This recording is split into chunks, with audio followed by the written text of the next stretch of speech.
Welcome to Storytime with Sonia Panda. Disney Pixar Finding Nemo.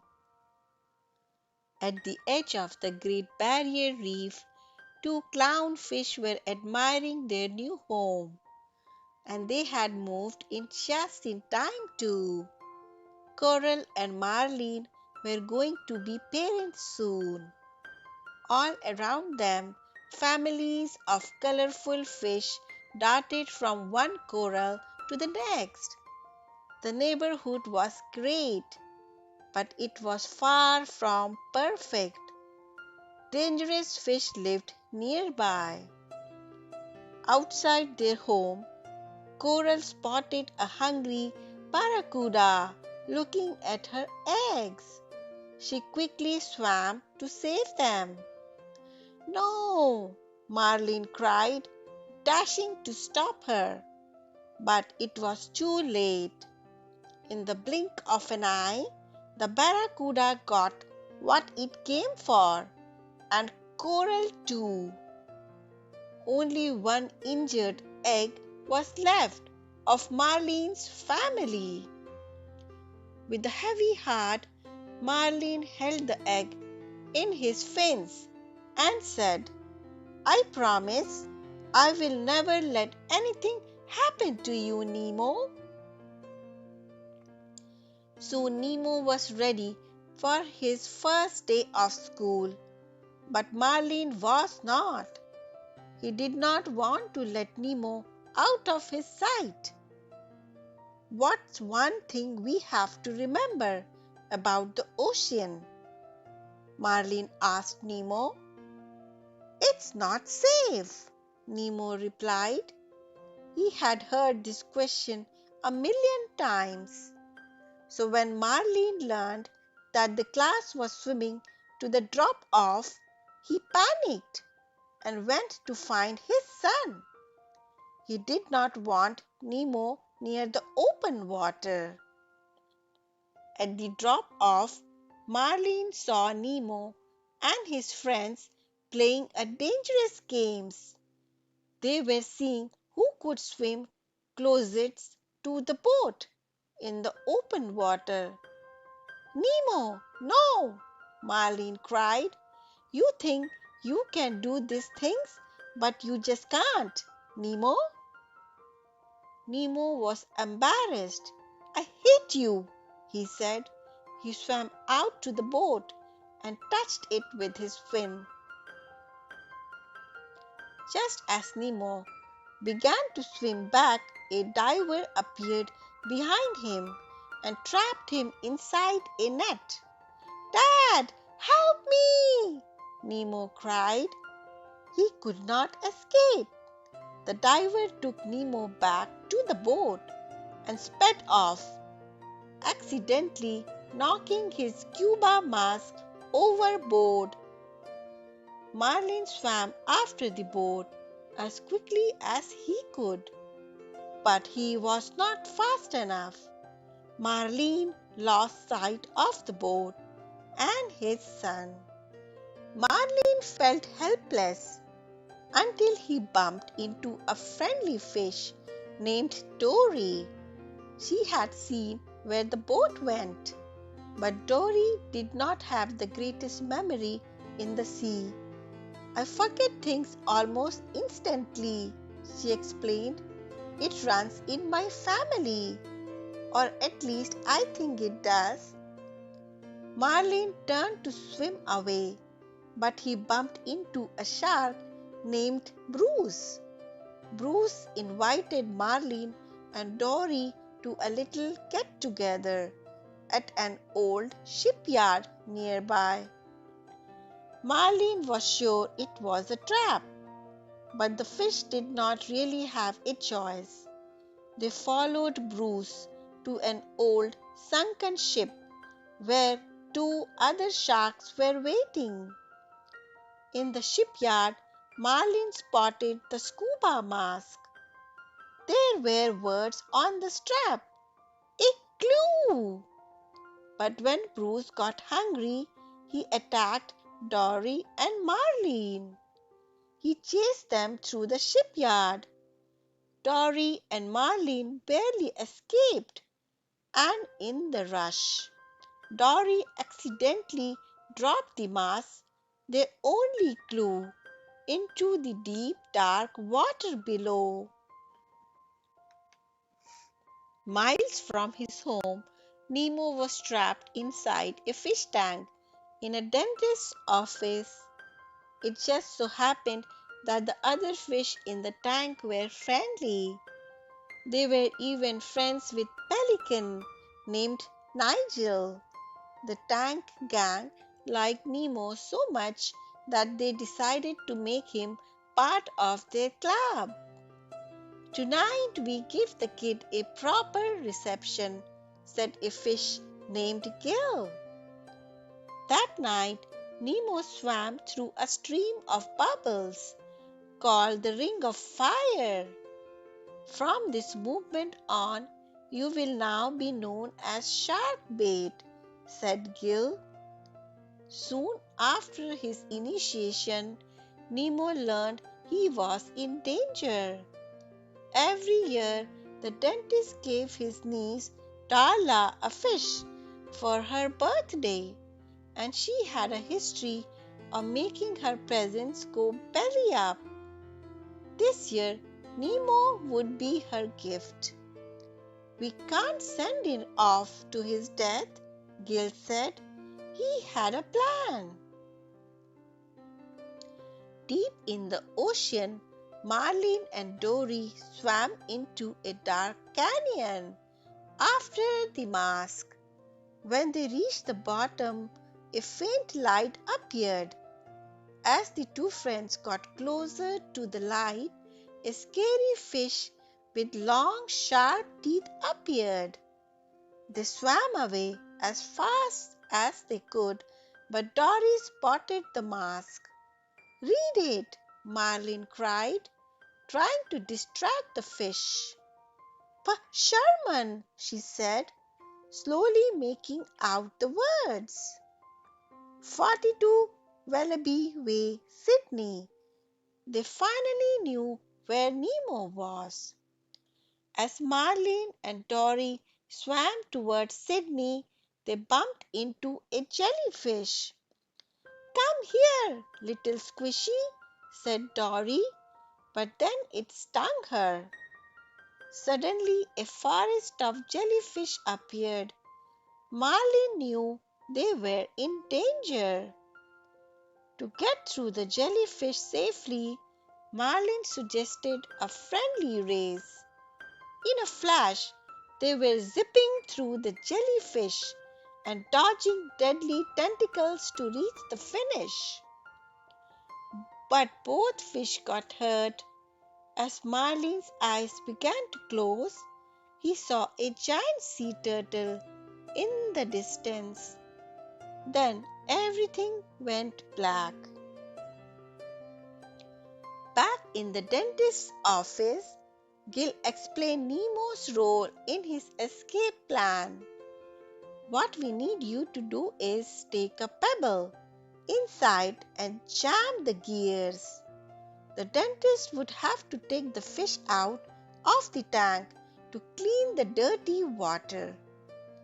Once outside the tank, they would make their escape to the ocean." Gil's plan was working until the blade started spinning again. With Nemo stuck inside, he was being sucked back towards the blades. The tank gang managed to rescue him, but everyone agreed it was not safe to try Gil's escape plan again. When Marlin and Dory woke up, they learned that a family of giant sea turtles had saved them. Marlin told a sea turtle named Crush that he was searching the entire ocean for his son, Nemo. Crush's son, Squat, was impressed. "You rock, dude," said Squat. After the sea turtles dropped off Marlin and Dory outside, Sydney, word of their bravery spread fast. From turtle to fish to lobster to dolphin. Soon the news spread all the way to Sydney, where Nigel the pelican heard it. Nigel could not wait to share the news with Nemo. Your dad's been fighting the entire ocean looking for you, he said excitedly. Nemo was inspired by his father's bravery.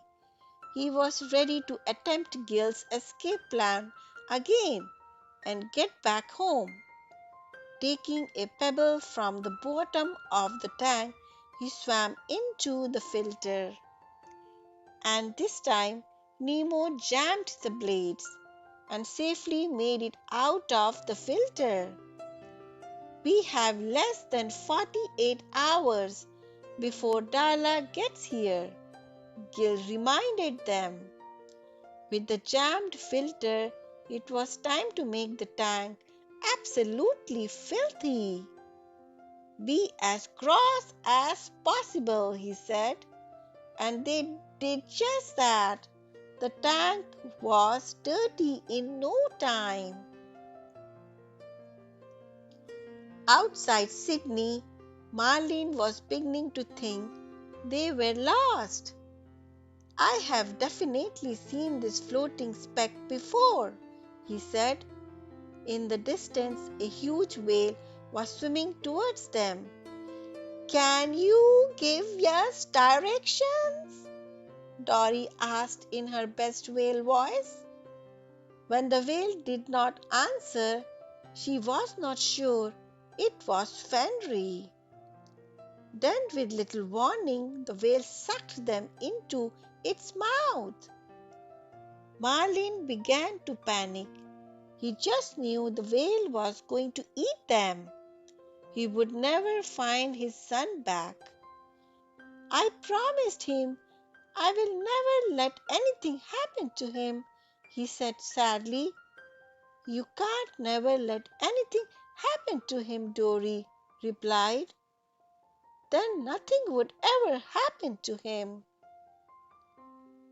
To their surprise, the whale dropped them off in Sydney. The next day, the tank gang woke up to clean tank. The dentist had installed an Aquascum 2003, the best filter around. He scooped up Nemo and placed him in a plastic bag for Darla's birthday present. Nemo remembered something Gil once said, all the drains lead to the ocean. If Nemo pretended to be dead, the dentist would send him down the drain. He would be back home in the ocean in no time. That same morning, Nigel finally met Marlin and Dory. I gotta find my son, Nemo, Marlin told the pelican. I can take you to your son, Nigel said. Marlin and Dory hopped inside the pelican's mouth and flew straight to the dentist's office. Darla just arrived. She was ready for a teeth cleaning and for her birthday present. Yay! Fishy, fishy, fishy! She cheered. Suddenly, Nigel, Marlin, and Dory stormed into the office through a window. Hey, I found his dad! Nigel cried. But Marlin saw Nemo in the plastic bag belly up. Nemo! He gasped. They were too late, he thought. Nigel took them back to the harbor. Darla noticed Nemo was belly up as well. Fishy, she said. Fishy, wake up, wake up. She started shaking Nemo's bag. Gil knew he had to do something. Ring of fire, he cried. The tank gang turned on the stream of bubbles, blasting Gil out of the tank and onto Darla's head. Tala screamed. She threw Nemo's bag into the air and it landed on the tray of sharp dental tools. The bag popped. Gil flipped himself on the tray beside Nemo, which sent Nemo flying towards the dentist's sink and down the drain. Tell you that I said hi, he said weakly. Outside in the harbor, Marlin thought about Nemo. It's over, Dory, he said. We were too late. I'm going home now. With a heavy heart, he slowly started swimming back home alone. No, no, you can't, Dory cried when Marlin turned around. I look at you and I am home. Please, she begged. Marlin was her only friend, but Marlin was too heartbroken. He swam away. Without Marlin, Dory could not remember where she was or how she got there. Even when Nemo popped out from a nearby pipe and introduced himself, she did not recognize the name. Where are we, anyways? Asked Nemo. Sydney, P. Sherman, 42 Wallaby Way, Sydney, she cried, suddenly remembering all that had happened. Nemo, it's you! Together, Dory and Nemo searched for Marlin, who luckily had not gone too far. But as Marlin swam towards his son, a huge net surrounded Dory and some other fish. Nemo knew how to save them. Tell all the fish to swim down, he said. All of the fish began swimming down. Keep swimming, just keep swimming, Marlin instructed. It worked. Dory and other fish escaped from the net, but Nemo was trapped underneath it. It's okay. Daddy's here. Daddy got you, Marlin said as he rushed to Nemo's side. Dad, Nemo said weakly, I don't hate you. Slowly he gained back his strength. Together, Marlin, Dory, and Nemo made their way back home. A few weeks later, Nemo was getting ready for school again, and this time Marlin was ready too. Love you, Dad, said Nemo as we swam away to join his classmates. I love you too, son. Now go have an adventure, said Marlin. Back in Sydney, Gil and the gang were determined to reach the ocean. I don't understand it, said the dentist, when the Aquascum 2003 broke. The tank was filthy, so he placed the fish in the plastic bags. When the dentist was not looking, they escaped. Yay! We did it! They cheered as they floated on the surface. Now what? Asked one of the fish. It was time to think of a new plan. The end. Thanks for watching. I hope you enjoyed this story. Please don't forget to like and subscribe to Storytime with Sonia Panda to listen to more stories with me. Take care, friends.